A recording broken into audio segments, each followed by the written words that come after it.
आरुषि राठौर और आप देख रहे हैं नेक्स्ट 9 न्यूज। जहां एक तरफ लोकसभा चुनाव नजदीक आ रहे हैं, वहीं दूसरी ही तरफ राजनीतिक गलियारों में हलचल काफी तेज हो चुकी है कई दिग्गज नेताओं को लेकर।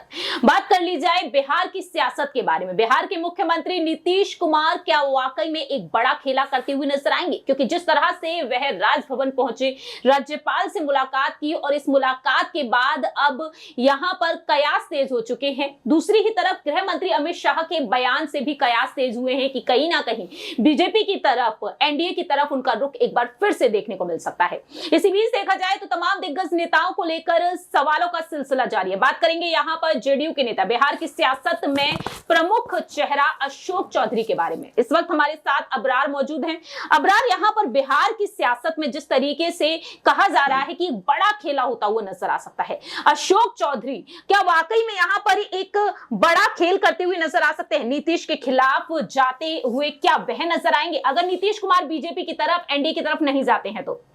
देखिए, बिल्कुल ये स्थिति बन सकती है क्योंकि अशोक चौधरी एक अनुभवी लीडर है और जाहिर सी बात है कि जिस तरीके से बिहार का राजनीतिक समीकरण बदल रहा है और देख रहे हैं हम कि नीतीश कुमार और लालू प्रसाद यादव के बीच जो दूरी है वो बढ़ रही है। जैसे ही जेडीयू ने अपने अध्यक्ष को बदला, जाहिर सी बात है कि अध्यक्ष को बदलने के तुरंत बाद जो राजनीतिक विश्लेषक हैं वो ये बात कहते नजर आए कि जो है नीतीश कुमार को कहीं ना कहीं राजनीतिक, आप कह सकते हैं कि एक तरीके से जो उनको हमेशा से रहती है वो चीज कि कहीं उनका पद न छिन जाए, कहीं पार्टी पर कब्जा न हो जाए, तो सुरक्षा का जो माहौल रहता है नीतीश कुमार को हमेशा लगा हुआ। दरअसल ये जब हुआ है तब नीतीश कुमार ने राजनीतिक रूप से जो है पलटी मारी है। और अगर अब ऐसा हो रहा है तो जाहिर सी बात है कि इसका मामला यही होगा कि नीतीश कुमार फिर से एक बार एनडीए की तरफ जाते हुए नजर आ सकते हैं, क्योंकि इसको लेकर के अब संभावनाएं भी जताई जा रही हैं। लेकिन अशोक चौधरी को लेकर आपका क्या कुछ कहना रहेगा? क्या अशोक चौधरी यहां पर एक बड़ा कदम उठाते हुए नजर आएंगे? क्योंकि पाला बदलने का सिलसिला लोकसभा चुनाव से पहले देखने को मिल रहा है। बिल्कुल, उपेंद्र कुशवाहा भी जो है 2002 में गठबंधन से अलग हुए, सत्ता से अलग हुए, अपनी पार्टी बनाई, भाजपा में गए, फिर आए, फिर पार्टी बनाई, फिर गए, तो कई बार आप कह सकते हैं कि 7-8 बार उन्होंने पार्टी बदला है। और अब फिर से एक बार वो नीतीश कुमार के खिलाफ चले गए हैं, एनडीए में चले गए, भाजपा में चले गए।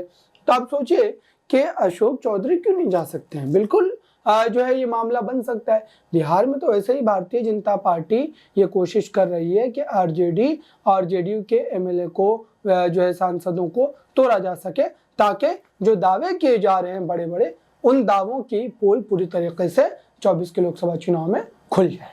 वाकई में अब देखना होगा कि आखिरकार अशोक चौधरी ही यहां पर कोई बड़ा खेल कर देंगे नीतीश कुमार के साथ, क्योंकि नीतीश कुमार एक बार फिर से लालू प्रसाद यादव के पास पहुंचे बीते साल, और देखा जाए तो अब सभी इंडिया गठबंधन में शामिल हैं। नीतीश कुमार ने यह भी साफ किया है कि भारत जोड़ो न्याय यात्रा का वह हिस्सा बनेंगे, यानी कि साफ है कि बीजेपी की तरफ उनका रुख तो नहीं होगा। लेकिन अशोक चौधरी क्या करते हैं यह भी काफी ज्यादा दिलचस्प होगा।